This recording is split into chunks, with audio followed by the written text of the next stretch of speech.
Bismillahirrahmanirrahim. Assalamualaikum warahmatullahi taala wabarakatuh. Selamat datang ke channel CJJFX, channel yang membuat analisa untuk Forex. Apa khabar semua? Saya harap anda semua berada dalam keadaan yang baik. Jadi hari ini kita akan membuat sedikit analisa untuk mingguan untuk Gold. Jadi sebelum kita meneruskan video, bagi mereka yang belum subscribe, jangan lupa untuk menekan butang subscribe. Bagi mereka yang sudah subscribe, terima kasih banyak-banyak. Jadi kita tengok dulu kita punya weekly punya chart dulu TF.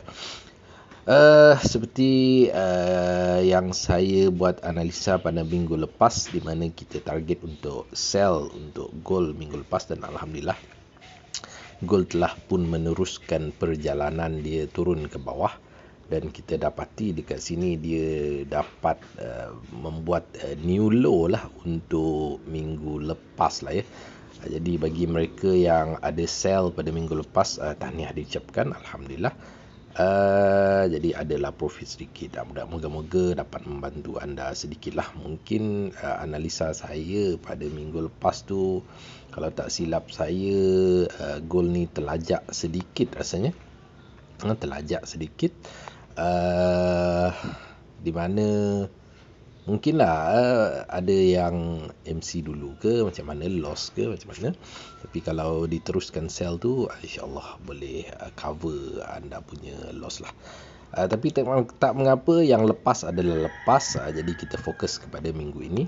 Jadi macam biasa kita tengok dulu apa yang berlaku pada minggu lepas, dan jelas menunjukkan price masih lagi membuat penurunan dan dia belum lagi sampai di area kita yang saya targetkan, iaitu di bawah sana, iaitu di 179524 lebih kurang. Jadi ada sedikit lagi. Tambahan pula pada minggu lepas close sebagai bearish. Jadi kita jangkakan price akan meneruskan perjalanan penurunan dia lah. Okay. Jadi kita jangkakan gerakan ABC akan berlaku.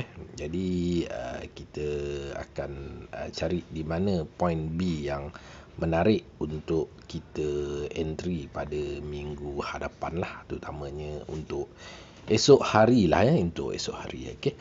Jadi mari kita sama-sama mencari zone B yang terbaik untuk kita entry. Jadi macam biasa kita akan cari di zone kita tengok pada H1 lah ya. Okey, sekarang ni kalau anda lah lihat dengan teliti, dia sekarang ni membuat ranging yang kecil lah di bawah ini.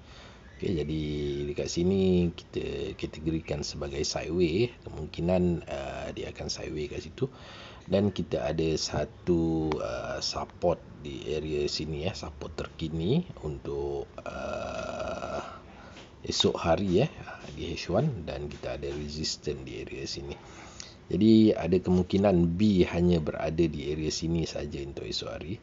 Tapi kita tengok dulu macam mana. Mungkin kita akan cuba entry dalam pukul 8 ke 9 macam itulah. Kita tengok keadaan macam mana. Okay, untuk sell nanti mungkin kita boleh cuba di area dekat sinilah. Dekat sini, dekat-dekat saja untuk kita sambung perjalanan. Sebab saya nampak ada satu zone di area bawah, iaitu kalau tak silap saya di area 10 sini bawah ni. Okey, kat bawah ni lah, 1805. Jadi kita boleh target untuk kita punya sell esok hari, mungkin boleh sampai di sini buat sementara lah ya. Okey, kalau nak hold tu boleh hold nanti.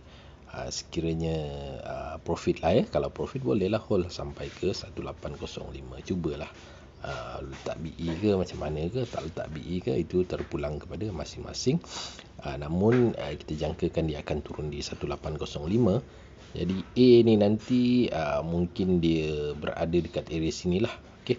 Jadi bagi saya esok hari bila market buka, jangan buy teruslah, jangan buy dulu. Okey, untuk sell juga mungkin boleh cuba di 181217 tu untuk sell, ataupun kemungkinan juga dia akan naik sedikit, sama ada dekat sini ataupun kat sini. Sini adalah double moru. Jadi untuk area B ni saya jangkakan dia dia akan pergi ke daripada 1812 ataupun dekat sini. Jadi kawasan B ni ada dua kemungkinan lah, sama ada dekat sini atau dekat sini. Jadi saya pun tak berani lah nak beritahu mana satu yang akan dia pakai untuk sell. Apa-apa hal macam saya akan cuba entry pada kedua-dua kawasan ini. Mula-mula saya akan cuba sini dulu. Sekiranya tak berjaya, makanya saya akan cuba lagi sekali di area atas ini. Ini merupakan jagaan saya lah. Jadi dia punya target untuk turun tu sampai ke bawah ni lah. Okay, bawah ni. SL kita boleh pakai dalam 50 ataupun jangan lebih daripada 50 pip lah. 30 pip tu kira dah okey lah. 30 ke 50 pip. Mungkin dekat sini nanti mungkin kita boleh buy 1805 ni. Kita buy dulu, okey, ataupun kita tunggu kalau zon 1805 ni pecah, makanya dia akan pergi ke weekly inilah. Dekat weekly ni nanti dekat sini saya rasa tempat yang paling terbaik lah untuk kita cuba untuk buy. Apa-apa hal nanti kita update lagi macam mana, tengok keadaan CS macam mana, adakah dia ada membuat rejection ke macam mana ke, mungkin kita boleh cuba untuk buy. Buy ni kemungkinan boleh swing sebab kita ada dua lah tempat. Jadi untuk sell ni sebenarnya kalau kita profit sell, kita boleh target untuk dua kawasan ini, sama ada di atas ini C ni, kemungkinan dia berhenti kat sini ataupun dekat bawah ini. Okey, kalau tengok dia punya size punya CS tu, kemungkinan besar dia berhenti dekat sini saja untuk weekly. Dia tak sampai ke bawah ni.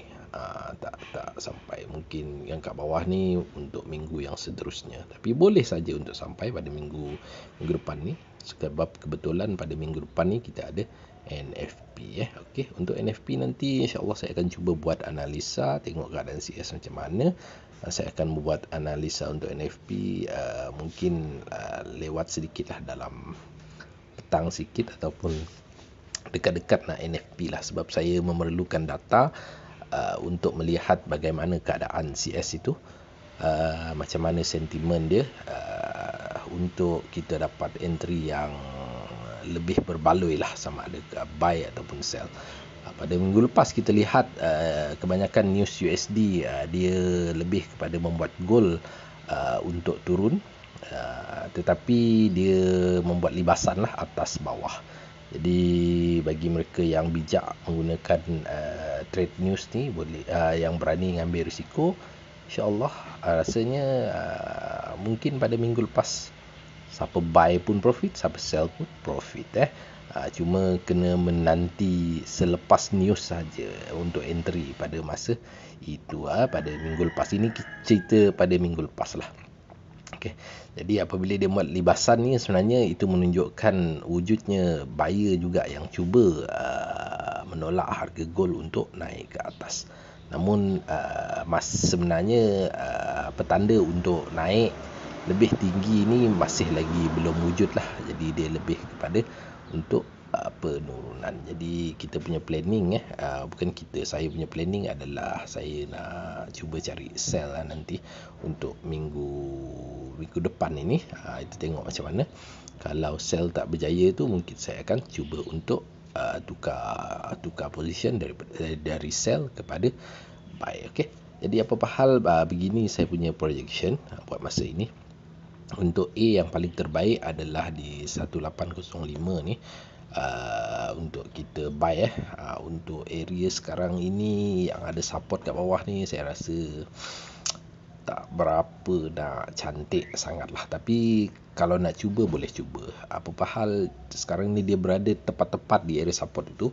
Apabila market buka pun, bukan kita boleh entry terus pun. Jadi kita terpaksa menunggu sebentar dalam 7.30 ke dalam pukul 8 baru kita boleh membuat entry. Okey.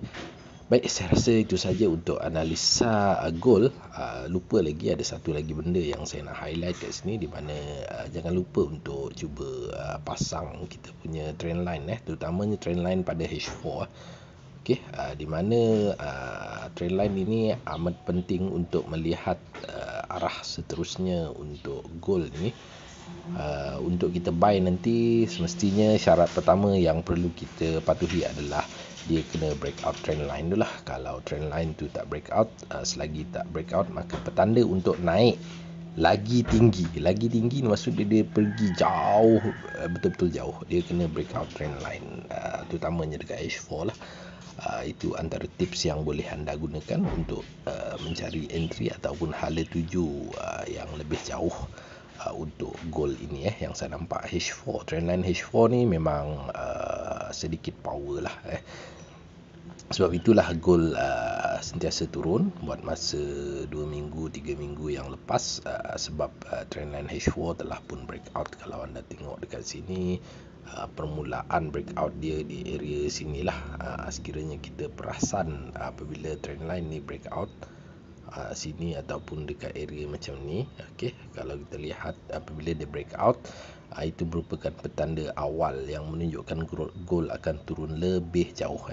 Sebab tu ini merupakan info yang antara yang terpenting lah, terpenting untuk kita membuat dalam membuat technical analysis. Okey, jadi selagi trendline H4 itu tidak breakout, makanya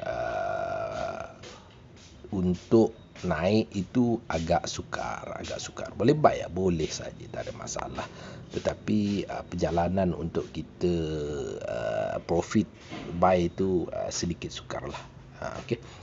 Habis macam saya sendiri pun, saya entry atas bawah mengikut keadaan CS itu, kekuatan dia. Saya tengok kalau dia nampak macam kuat nak naik, jadi saya buy. Kalau dia nampak kuat nak turun je, saya cuba untuk sell. Okey, jadi saya ikut saja apa yang CS itu bagi tahu.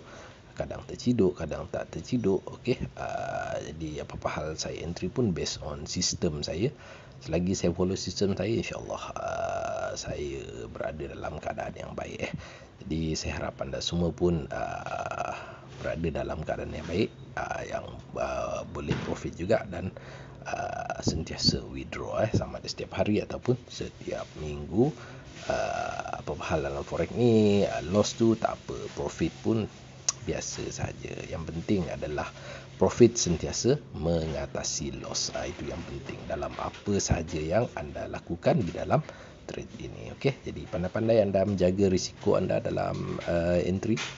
Moga-moga analisa untuk kali ini bermanfaat untuk semua. Saya menggunakan broker Aksim. Bagi mereka yang belum ada broker Aksim, boleh register menggunakan link yang berada pada video description. Bagi mereka yang nak trade menggunakan robot, tak ada masa nak trade, belum pernah merasa withdraw, bolehlah menggunakan robot yang saya sediakan. Okey, baik, jadi saya rasa itu saja daripada saya. Assalamualaikum warahmatullahi wabarakatuh.